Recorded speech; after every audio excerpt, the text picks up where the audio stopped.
सोचिए, जो बड़ी बड़ी कॉस्मिक फोर्सेस हमारे प्लैनेट को घुमाती हैं, वो किसी एक जगह, किसी एक देश की कहानी कैसे लिख सकती हैं। आज हम इसी सफर पर निकलेंगे, ग्रह से लेकर हमारे अपने भारत तक, और देखेंगे कि ये बड़ी बड़ी ताकतें मिलकर इंडिया की यूनिक स्टोरी कैसे बनाती हैं।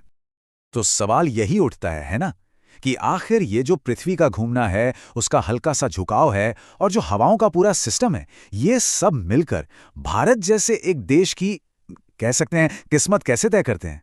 चलिए इस बड़ी सी पहेली को सुलझाना शुरू करते हैं। अच्छा, तो इस कहानी को समझने के लिए ना सबसे पहले हमें अपने घर, अपनी पृथ्वी को समझना होगा। मतलब ये कितनी बड़ी है, कैसी है। तो चलिए शुरुआत करते हैं इसके स्केल से, इसकी विशालता से। सबसे पहले जरा इस नंबर को देखिए, 12,712 किलोमीटर। ये हमारी पृथ्वी का पोलर डायमीटर है। अब ये सिर्फ एक नंबर नहीं है, ये उस स्केल को दिखाता है, उस विशाल दुनिया का अंदाजा देता है जिसे हम अपना घर कहते हैं। और सोचिए, अगर इसके ध्रुवों के चारों ओर एक पूरा चक्कर लगाना हो तो वो सफर होगा करीब करीब 40,000 किलोमीटर का। जरा सोचकर देखिए, इतना बड़ा दायरा। और वजन सुन के तो शायद होश ही उड़ जाएं। 6600 खरब टन, मतलब इतना भारी कि हम ठीक से इमेजिन भी नहीं कर सकते। तो ये नंबर्स हमें बस ये याद दिलाते हैं कि हम कितने बड़े और पावरफुल ग्रह पर रहते हैं।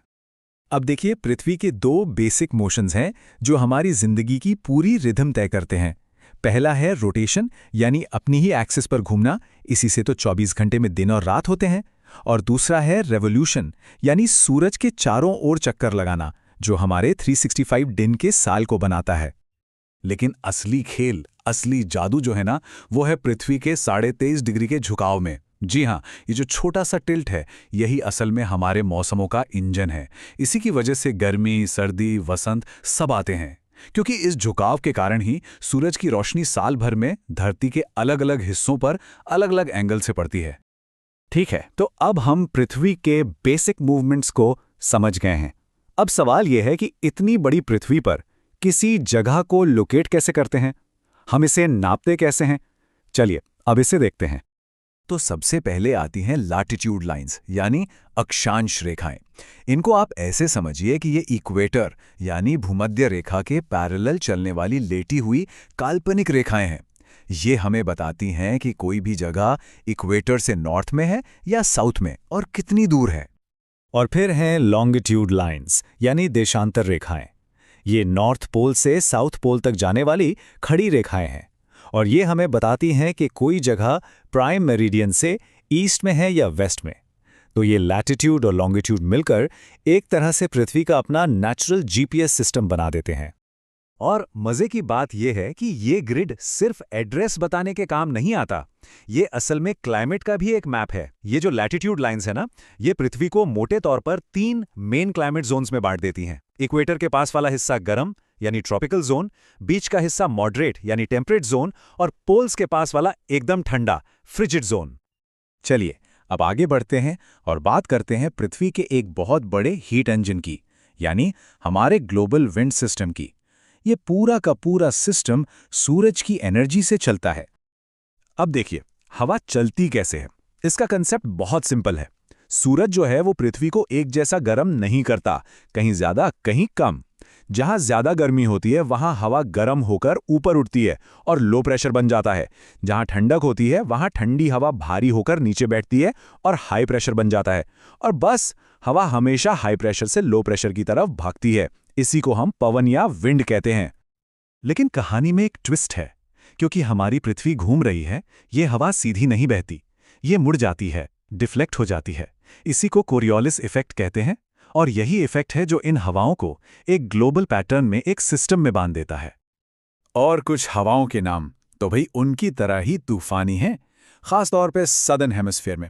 पुराने जमाने के नाविकों ने इन तेज पछुआ पवनों को बड़े ड्रामेटिक नाम दिए थे, जैसे रोरिंग 40s, फ्यूरियस 50s और स्क्रीमिंग 60s। ये नाम ही इनकी ताकत की पूरी कहानी बता देते हैं। तो अब तक हमने इन बड़ी बड़ी ग्लोबल फोर्सेस को समझ लिया है। अब वक्त है जूम इन करने का। चलिए अब अपनी नजर टिकाते हैं भारत पर और देखते हैं कि ये सारी चीजें मिलकर इंडिया की कहानी कैसे लिखती हैं। तो अब हम इन सभी ग्लोबल सिस्टम्स को भारत के कॉन्टेक्स्ट में देखेंगे। मतलब पृथ्वी का टिल्ट, लैटिट्यूड लॉन्जिट्यूड का ग्रिड और ये ग्लोबल विंड्स, ये सब मिलकर भारत के भूगोल, यहाँ के मौसम और यहाँ के जीवन पर क्या असर डालते हैं, चलिए पता लगाते हैं। सबसे पहले तो भारत के स्केल को ही देख लीजिए।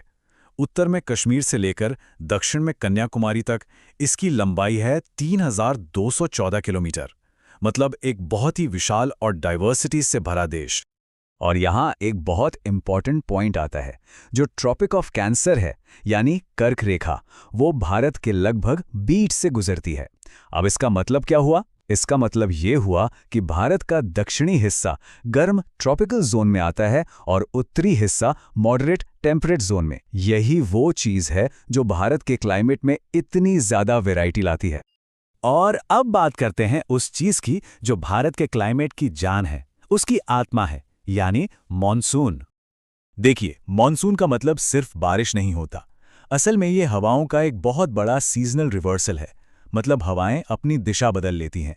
ये शब्द खुद अरेबिक के मौसम से निकला है, जिसका मतलब ही होता है मौसम। और सच पूछिए तो यही मॉनसून भारत के मौसम का पूरा साइकिल चलाता है। और इसका इम्पैक्ट कितना बड़ा है, इसका अंदाजा इस बात से लगाइए कि भारत की लगभग 90% बारिश, जी 90%, सिर्फ मॉनसून के कुछ ही महीनों में होती है। ये पूरे सब कॉन्टिनेंट के लिए किसी अमृत से कम नहीं है। और इसी मॉनसून की डाइवर्सिटी देखिए, कमाल की है। एक तरफ हमारे पास है मासिनराम, जहां दुनिया में सबसे ज्यादा बारिश होती है, और वहीं दूसरी तरफ है जैसलमेर, जो कि एक रेगिस्तान है। देश एक, मॉनसून एक, लेकिन उसके रूप कितने अलग अलग हैं। तो हमने देखा कि कैसे ये बड़ी बड़ी कॉस्मिक फोर्सेस और ग्लोबल सिस्टम्स मिलकर भारत का यूनिक भूगोल बनाते हैं।